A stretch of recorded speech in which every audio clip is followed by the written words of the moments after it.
Hi Calvary, you might be wondering where I am right now. I'm actually in Ed's house, Northumberland Hospice Care Centre.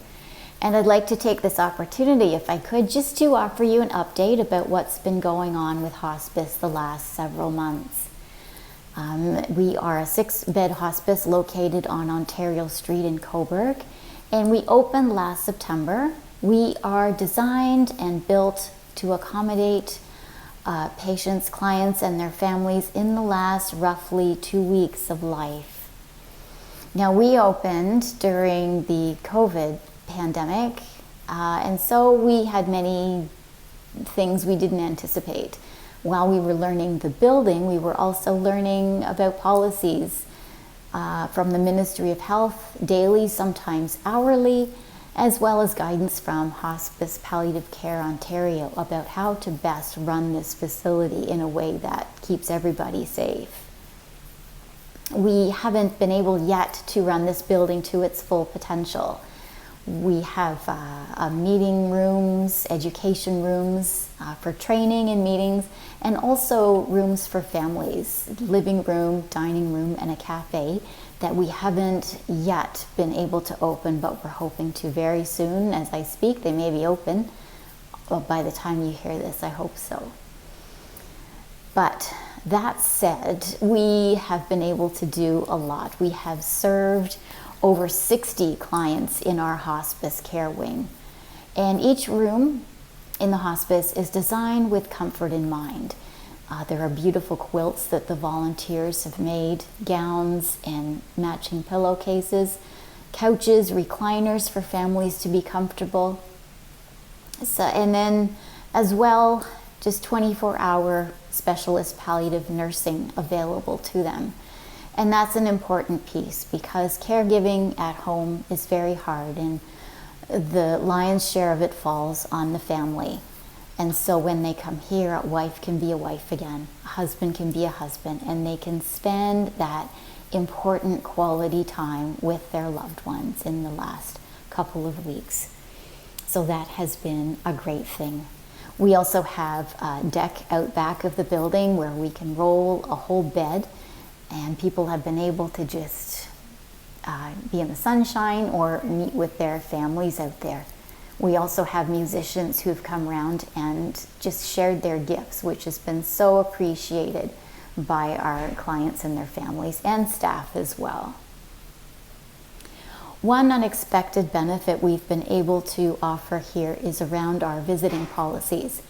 If you have a loved one in the GTA, as you may know, you may not be allowed to visit them, or at most they're allowed 1 or 2 essential visitors, and it's been a real hardship for someone who's spent a long time in hospital. So it's happened that people have transferred here, and family has been able to spend time with them that haven't seen them in weeks, months, even longer if they've been in long-term care previous to their hospitalization.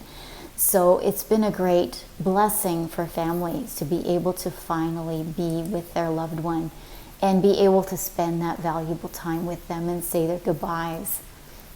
We have visiting restrictions here as well, but they haven't been as strict as the GTA, and we've been able to be creative, rotating people in and out of the building, having outdoor visits and having overnight visits so that the people who need to are able to be with their loved ones at the end, and we're glad to be able to offer that.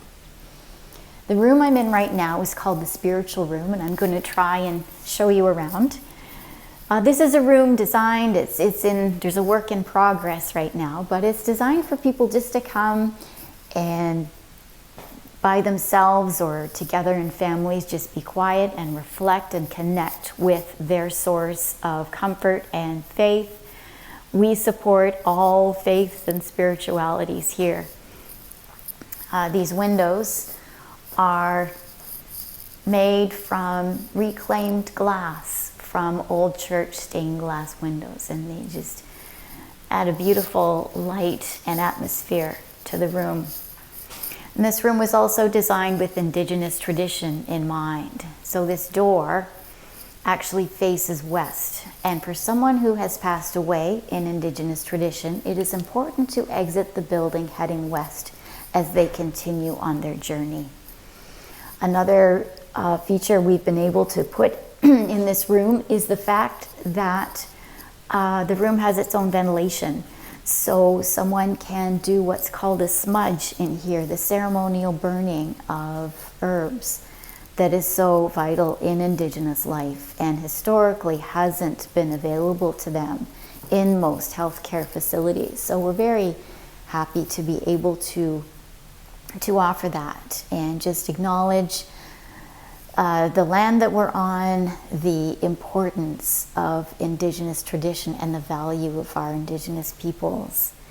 So Indigenous elders and representatives have come from Alderville First Nations and taught us, done smudges here, blessed our building, and just told us about Indigenous healthcare so that we can better serve our Indigenous clients.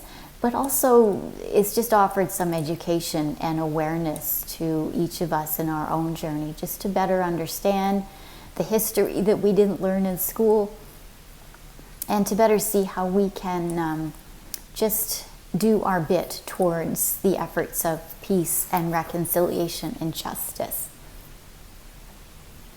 I wanted to mention as well our community team, because they are a vital part of hospice. And for many people in the hospice program, they don't actually come to Ed's house. The community team is in the lower level of this building and offices there. And it's comprised of nurses, volunteer coordinators, myself.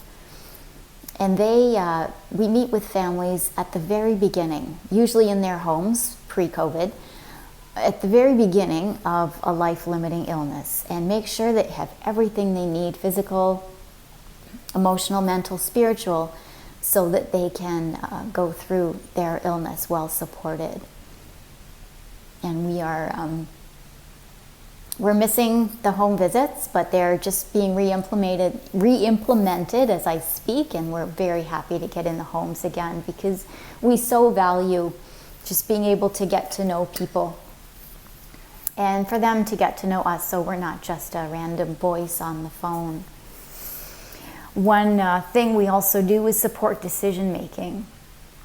So if we help families decide where they want to spend the last couple of weeks of life, whether they want it to be at home, up at hospice in Warkworth, or with ourselves, or in hospital. We help them make the decision that makes the most sense for them. Another important thing we do is bereavement support for our clients from Ed's house, or just in the community as well. And we're so pleased as a team to be able to offer that continuity of care. That's really a feature of what we do, because so much in healthcare, and even in palliative care, an oncologist or nurses, they are there for specific tasks and specific periods of time, where we have the privilege of being able to journey with the family right from the beginning and all the way through their illness, through to bereavement. Now, bereavement has taken on a special significance this past year and a half, because we have all been touched by grief and losses of all kinds, all aspects of life. It's especially touched people who serve or look after others in some way, either personally or professionally, teachers, parents, store workers, healthcare workers, the list goes on. And it's been so hard for them. They are looking after people while dealing with significant hardship themselves, and so many people are feeling spent and burned out and like they have nothing left to give. For someone who has lost a loved one during this period of time, it's also meant they haven't been able to have family gatherings or funerals or those celebrations of life, those rituals to remember and to celebrate their loved ones. And they had to be very creative in how they remember their loved ones. This mural behind me is going to be an interactive memorial scene, and it's once it's done, it's going to be such an asset, I think, to our spiritual room and to hospice. It replaces a paper memorial tree we had up where people could write the names of their loved ones on a leaf and then stick it up on the tree. And this will enable that to happen as well. It will be a very interactive piece. And I think in these past months, families have really appreciated being able to remember their loved ones in a very beautiful, visual, and tangible way. So this mural is being followed on Facebook, on our Northumberland Hospice Facebook page, and it might be done by the time you see this, so maybe have a look if you use Facebook. Loss has, this past year especially, has invited us and compelled us to really dig deep into our own faith. If we want to help other people, we realize we need to be anchored. This year, more than ever, I've realized that you can look at somebody and truly have no idea of what they have gone through and what they are going through. Anybody in the store, on the street, guaranteed they have been through some sort of hardship. And so how do you best serve and be a blessing and help those people in need? And there are so many right now. And that's why I picked Paul's that passage in Paul's second letter to the Corinthians, the first bit, because he says so brilliantly about how God comforts us, and we in turn can comfort other people. And again, this common universal sense of loss has just invited us individually and corporately to connect more deeply with God, with our own faith, and to truly understand that God is with us, and to help other people understand that God is with us, in us, beside us, before us, and that through Christ we can walk alongside others who suffer and extend His love, His hope, and His compassion.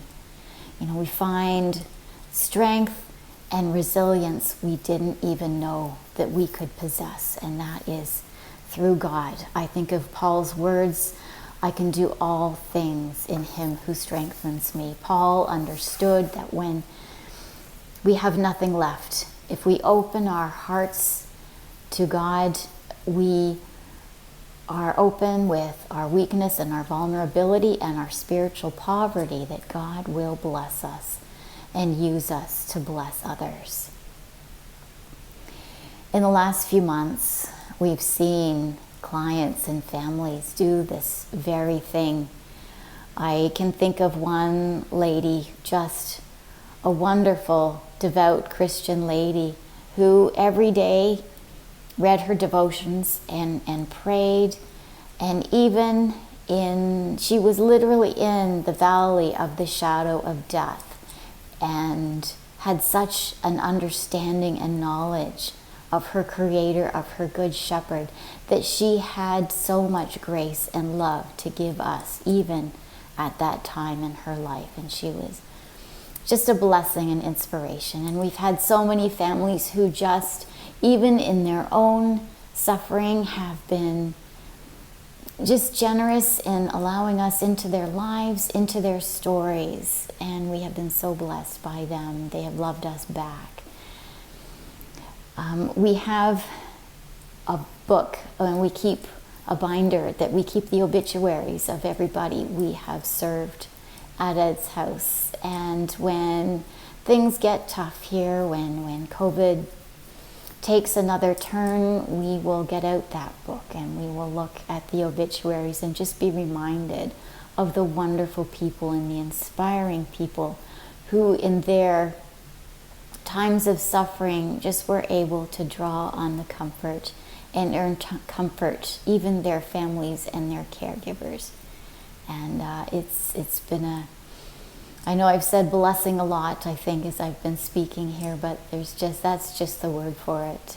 Hard as it has been, we're just so grateful to be able to offer that to families, and they have in turn just given us so much. So thank you for your interest in Ed's House, for your prayers. They are much appreciated. God bless.